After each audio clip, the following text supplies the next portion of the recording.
Hello dear students, welcome to my channel मीके मुन्नालाल। आज मैं आपको 10th English reader prose book first flight से लेसन 5 ग्लिम्स ऑफ इंडिया के part 1 a baker from Goa, Goa का नानवाई। ग्लिम्स ऑफ इंडिया भारत की झलक, ग्लिम्स मीन्स झलक के top 5 most important short answer type questions discuss करने वाला हूं। स्टूडेंट्स, यदि अभी तक आप मेरे चैनल पर नए हो तो चैनल को सब्सक्राइब कर लें, जिससे आप मेरे आने वाले हर वीडियो का नोटिफिकेशन प्राप्त कर सकें। इस वीडियो के अंत में मैं अन्य लेसन्स के टॉप 5 क्वेश्चंस का लिंक डिस्क्रिप्शन बॉक्स में दे दूंगा। वहां जाकर आप उन टॉप 5 क्वेश्चंस को अच्छे से तैयार कर सकते हैं। तो आइए शुरू करते हैं। क्वेश्चन 1 है, what are the elders in Goa nostalgic about. Nostalgic कहते हैं मीठी स्मृतियाँ। गोवा के जो एल्डर्स हैं, जो बुज़ुर्ग लोग हैं, वो किन अपनी मीठी स्मृतियों को याद करते हैं, उनकी मीठी स्मृतियाँ क्या हैं। और करके क्वेश्चन आता है, what are things in Goa that reminds one nostalgically about good old Portuguese days. Goa में भी कौन सी पुरानी चीज़ें हैं जो किसी को भी उनकी पुर्तगाली दिनों की मीठी स्मृतियाँ, मधुर यादों के बारे में याद दिला देती हैं। अर्थात गोवा की वो ऐसी कौन सी चीज़ें हैं जो लोगों को पुर्तगाली दिनों की मधुर यादें ताज़ा कर देती हैं। आंसर है, in old Portuguese days the elder of Goa ate loaves of bread made by Portuguese bakers. पुराने पुर्तगाली दिनों में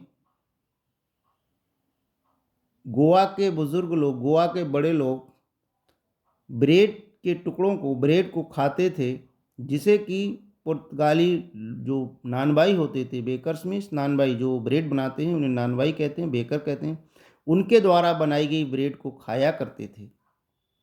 these bakers are known as पडेर। ये जो नानबाई थे उनको पडेर के नाम से जाना जाता था। There traditional bamboo sound and Fernandes remind the people of Goa nostalgically about good old days even today। और उनकी परंपरागत, ट्रेडिशनल मीन्स परंपरागत, बांस की आवाज़, बैम्बो साउंड, बांस की आवाज़, एंड फर्नांसिस, और जो भट्टियाँ थीं, आज भी गोवा के लोगों को उन पुराने दिनों की मीठी स्मृतियाँ याद दिला देती हैं। सेकेंड क्वेश्चन है, how did Baker make his entry. Baker किस प्रकार अपना प्रवेश करता था। और describe the entry of pader with loaves of bread. Bread के लोब्स के साथ, टुकड़ों के साथ पडेर की एंट्री का, पडेर के प्रवेश का वर्णन कीजिए। आंसर है, the baker made his entry with the jingling sound of his bamboo sticks. जो पडेर था, जो ब्रेड बेचने वाला था, वह baker, the baker made his entry with jiggling sound of his bamboo sticks. बांस की छड़ियों को, बांस की जो पतली पतली स्टिक्स थीं, उसकी झंकार के साथ जो नानबाई था वो प्रवेश किया करता था गाँव में। His one hand supported the basket, his head and the other banged the bamboo on the ground। जो बेकर था, जब वो गोवा में था, अन्य जगह जब वो जाता था तो बांस की छोटी छोटी जो स्टिक्स होती थी उनसे झंकार की आवाज़ करता था। His one hand supported the basket on his head. उसके सिर पर जो टोकरी होती थी उसको एक हाथ से संभाले होता था। And other bang the bamboo on the ground, और दूसरा जो बांस होता था उसको पकड़े हुए जमीन पर टिका देता था। It was like a musical entry to get others attention. एक प्रकार की संगीतमयी एंट्री थी जो दूसरों का ध्यान आकृष्ट करती थी। संगीतमयी एक प्रवेश हम जिसे कह सकते हैं, दूसरों का ध्यान आकृष्ट करने के लिए ये उनकी संगीतमयी उपस्थिति थी। एक संगीत एक प्रकार की आवाज़ करता था जिससे लोगों का ध्यान उस बेकर की ओर जाया करता था। वेन, थर्ड क्वेश्चन है, when would the baker come every day. जो नानबाई था वो रोजाना कब आता था। Why did the children run to meet him. और बच्चे उससे मिलने के लिए क्यों दौड़ पड़ती थी। बेकर प्रतिदिन कब आता था और बच्चे उससे मिलने के लिए क्यों दौड़ पड़ते थे। आंसर है the baker would come twice a day, once early in the morning and the second time when the return after selling all his breads।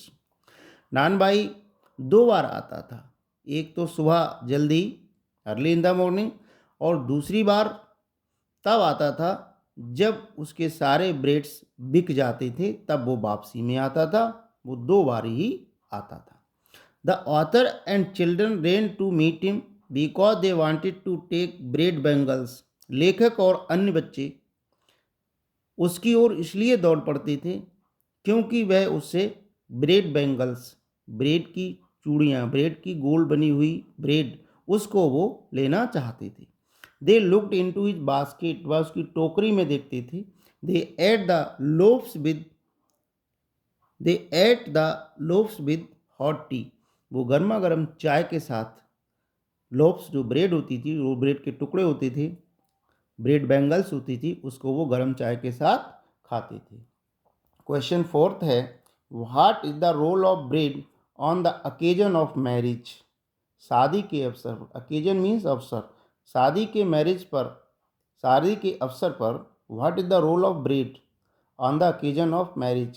शादी के अवसर पर ब्रेड का क्या महत्व है। आंसर है on the occasion of marriage gifts are exchanged.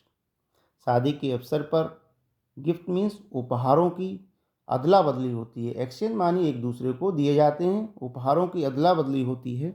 Marriage gifts are meaningless without the sweet bread known as बोल।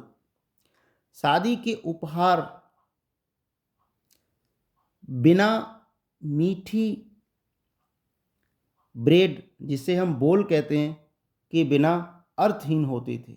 अर्थात शादी के उपहारों में बोल नाम की जो ब्रेड बनती थी, बहुत मीठी, वो बहुत महत्वपूर्ण होती थी। उसके बिना अन्य उपहार अर्थहीन होते थे। The lady of the house must prepare sandwiches on the occasion of her daughter's engagement. जो घर की महिला होती थी उसे अपनी बेटी की सगाई के अवसर पर, एंगेजमेंट मीन्स सगाई के अवसर पर, सैंडविच तैयार करने होते थे। केक्स एंड बोलीहंस are essential for Christmas as well as other festivals. Cake और बोलीहंस नाम की ब्रेड क्रिसमस और अन्य उत्सवों के लिए आधारभूत होती थी, आवश्यक होती थी। क्वेश्चन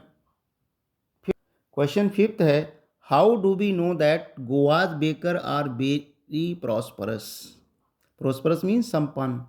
हम किस प्रकार जानते हैं कि गोवा के नानबाई जो बेकर्स हैं वो बहुत ही संपन्न हैं, धनवान हैं। या what do we learn about the financial condition of the bakers of Goa. Financial माना आर्थिक। गोवा के नानबाइयों की आर्थिक दशा के बारे में हम क्या जानते हैं। आंसर है the bakers and their families of Goa always looked happy and prosperous because baking was a profitable profession in the olden days। Goa के नानबाई और उनके परिवार सदैव हम खुश और संपन्न देखते हैं क्योंकि ब्रेड बनाना, बेकिंग मीन्स ब्रेड बनाना, उस समय एक प्रॉफिटेबल प्रोफेशन माना लाभदायक व्यवसाय था पुराने दिनों में। The bread were baked for every occasion, हर अवसर पर ब्रेड को तैयार किया जाता था। आशा है स्टूडेंट ये वीडियो आपको पसंद आया होगा। पसंद आया हो तो इसे लाइक करिएगा, शेयर कीजिएगा। Thanks for watching. फिर मिलते हैं नेक्स्ट टॉप 5 क्वेश्चंस के साथ।